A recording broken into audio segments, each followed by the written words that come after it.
It's 3:15 p.m. on the afternoon of Thursday, the 24th of July, 2008. This is Mark Strassman with Utopia News. We're at www.etopianews.com, www.etopianews.com. We're talking again to Paul Scott, founder and board member of Plug in America. We're on his roof, and we're going to look at some of the solar cells that are so much discussed in some of our previous segments. Welcome back to Utopia News. Thank you very much, Mark. Give us a little tour here of what we're looking at. Well, we've got a 3 kilowatt solar system, and it's not very big. It doesn't take up much room at all. And this powers the house, car, and motorcycle. I have an electric car and then an electric motorcycle.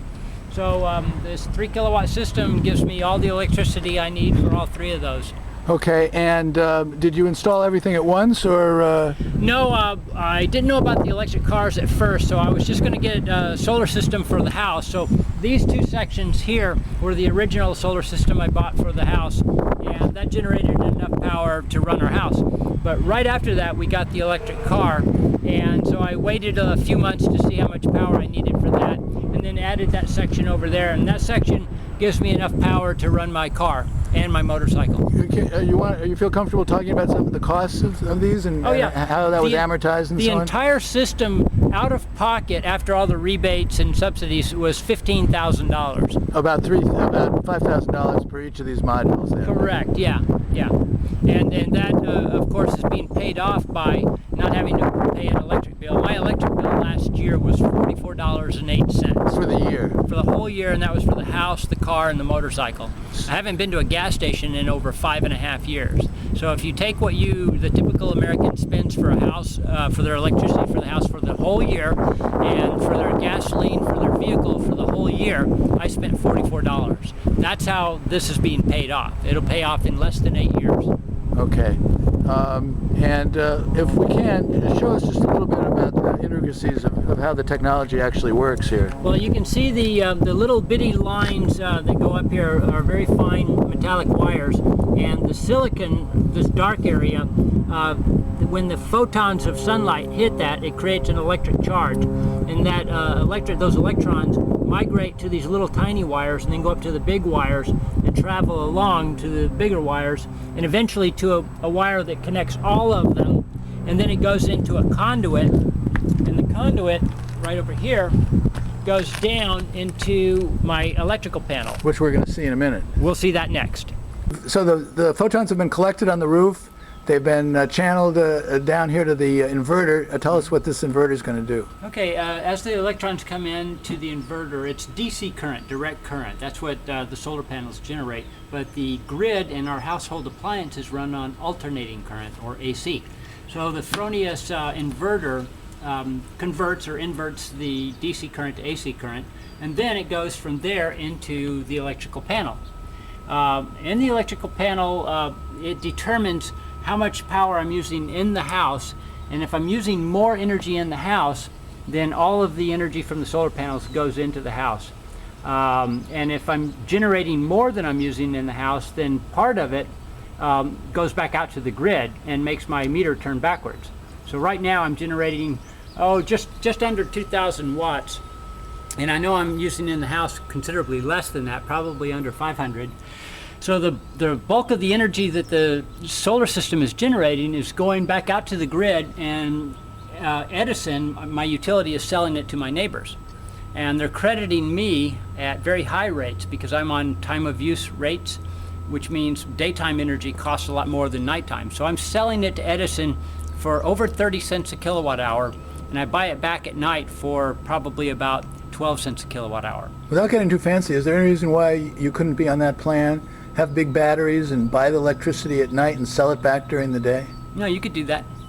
You'd have to buy a big battery bank, and it probably wouldn't be cost effective. But it is cost effective when you're getting the electricity from the solar. Absolutely. Okay. Yeah, pays for itself very quick. And do you have little graphs, or do you know informally about what the range of the generation is by time of day? When it peaks? Well, yeah, generally I'd say it? about between 2 and 3 in the afternoon is when my system, because of its orientation to the southwest, it's not pure south. It's not. It's a little bit. It's about oh gosh, what was it? 240 degrees azimuth. Okay. So if you know that direction, so right around 2 to 3 o'clock is when I generate my peak power. Right. So, So we just missed We're the just peak. just past the peak. It was Okay. over 2,000 watts a while ago. Now it's around 19 something. Okay. Now you said it was essentially a 3 kilowatt or 2.91 kilowatt system. Why is it only generating 2 kilowatts? Oh, well, At first peak. of all, there's a little dust on it. That's Right. going to degrade a little bit, so Right. I'll have to wash it, and that would increase. But the Rating. rating that's a rating in a lab Right. under ideal conditions. Sort of like your mileage may vary. Yeah, and you'll never get that kind of power out of it. Right. Generally, you get somewhere maximum of about maybe 70, 80% of Right. the rated value, because there's inefficiencies along the way. Whenever the inverter, there's some inefficiencies in there. So Right. maybe it's at about 95, 96% Right. efficient.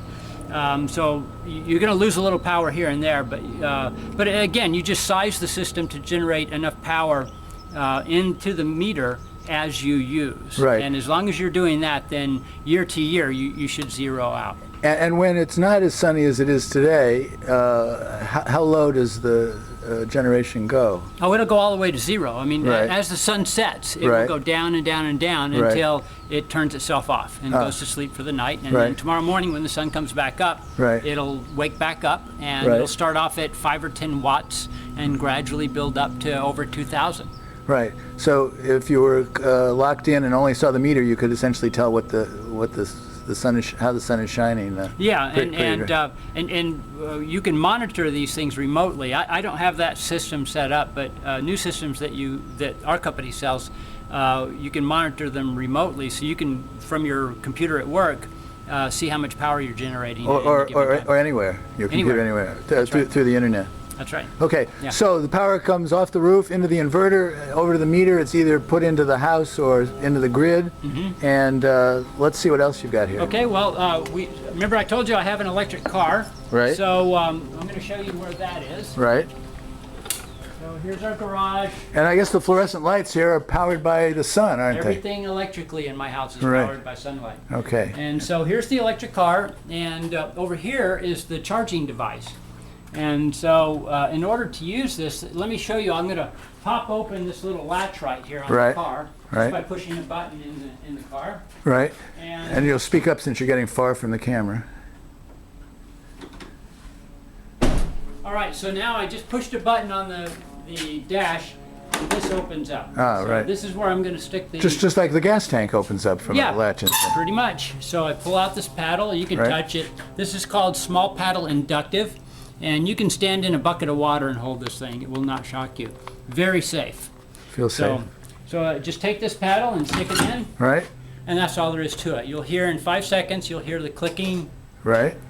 It's clicking, I the heard it. fan comes on, Right. lights light up over there. Right. And this meter is connected to the solar panels. That's correct. Well, it's Or it's connected to the everything to the in my main house circuit. that uses electricity, right? And so right now we're charging the car directly from sunlight because Right. the sun's still up. Right. If I charge it at night, which is when I typically charge the car, Right.